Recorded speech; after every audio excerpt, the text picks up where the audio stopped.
तर अनिल देशमुखांनीही अजित पवारांवर टीका केली। अदृश्य शक्तीमुळेच अजित पवारांना पक्ष आणि चिन्ह मिळालं आणि आता ते साहेबांवर टीका करतायत असं अनिल देशमुख म्हणाले। तर दादांना विनंती, शरद पवारांबद्दल बोलणं टाळावं, आमच्या उमेदवार सुप्रिया ताई असणार असं सुद्धा पुढे अनिल देशमुखांनी म्हटलंय।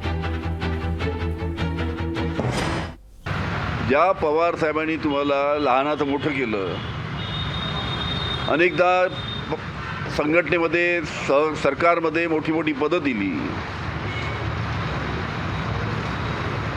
आणि आता अदृश्य शक्तीच्या दबावाखाली अशा पद्धतीचं वक्तव्य आपण करता फार आश्चर्य वाटतं। म्हणजे महाराष्ट्रातील जनता हे सर्व उघड्या डोळ्यांनी पाहत आहे आणि सगळं ऐकत आहे की कशा पद्धतीनं ज्या माणसांनी अजितदादांना मोठं केलं, ज्या पवार साहेबांनी अजितदादांना इतकं मोठं केलं,